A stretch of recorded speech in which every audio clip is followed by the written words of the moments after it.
Praise the lord. మన ప్రభువును రక్షకుడైన యేసుక్రీస్తు వారి మహోన్నత నామంలో ఆడియో వింటున్న ప్రతి ఒక్కరికి వందనాలు మరియు శుభోదయం. అనుదిన వాగ్దానాల ద్వారా మనల్ని మరి ముందుకు నడిపిస్తున్న దేవునికి స్తోత్రాలు. ఏకీభవిస్తూ ప్రోత్సహిస్తూ షేర్ చేస్తున్న మీ అందరికీ నా ప్రత్యేకమైన వందనాలు. నేటి వాగ్దానము కీర్తనల గ్రంథం 133 అధ్యాయం 3వ వచనం. సియోను కొండల మీదికి దిగువచ్చు హెర్మోను మంచు వలె నుండును, ఆశీర్వాదమును శాశ్వత జీవమును అచ్చట నుండవలెనని యెహోవా సెలవిచ్చున్నాడు. ఆశీర్వాదము శాశ్వత జీవము అక్కడ ఉండాలని దేవుడు సెలవిస్తున్నాడు. దేవునికి స్తోత్రం, హల్లెలూయా. ఆయన సెలవిస్తే జరగకుండా ఉంటుందా? ఆయన సెలవిస్తే ఆ మాట వ్యర్థం అవుతుందా అంటే ఎప్పటికీ కాదు.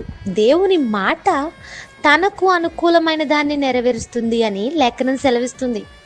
ఈ 133వ కీర్తనను గమనిస్తే కేవలం 3 వచనాలు మాత్రమే మనకు కనిపిస్తాయి. కీర్తనల గ్రంథంలో 120వ కీర్తన నుండి యాత్ర కీర్తనలు ప్రారంభించబడ్డాయి. పాత నిబంధన కాలంలో సంవత్సరానికి ఒక్కసారైనా యూదులు దేవుని మందిరానికి వెళ్ళి ఆరాధించేవారు. రకరకాల ప్రాంతాల నుండి గుంపులుగా వచ్చేటప్పుడు ప్రయాణం లేదా యాత్ర చేసే సమయంలో కీర్తనలు పాడుతూ వచ్చేవారనమాట. ఆ కీర్తనలే మనం ఇక్కడ చూస్తున్నాం. 120వ కీర్తన నుండి యాత్ర కీర్తనలు ప్రారంభించబడ్డాయి.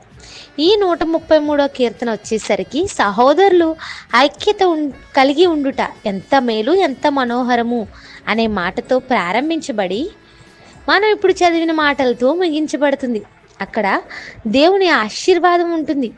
ఎక్కడైతే ఐక్యత సమైక్యత ఉంటుందో అక్కడ మనోహరం మాత్రమే కాదు, అక్కడ దేవుని ఆశీర్వాదము జీవము ఉంటుందని దేవుని లేఖనం సెలవిస్తుంది. మన జీవితాల్లో దేవుని ఆశీర్వాదం జీవం ఎందుకు కలుగుతుంది అంటే దేవుడు సెలవిస్తున్నాడు కాబట్టి. ఒకవేళ ఈరోజు ఈ మాటలు వింటున్న వారు ఎవరైనా శపితమైన అనుభవాల్లో ఉన్నారేమో, వీరి జీవితంలో జీవం లేదు ఆశీర్వాదం లేదు అని మన చుట్టూ ఉన్నవారు అనుకుంటున్నారేమో.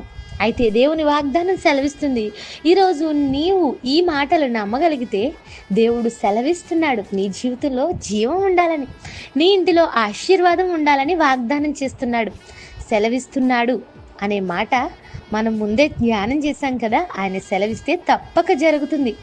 దేవుని మాట శక్తివంతమైనది, శాశ్వత జీవంతో మన బ్రతుకులు నింపేది దేవుని మాట.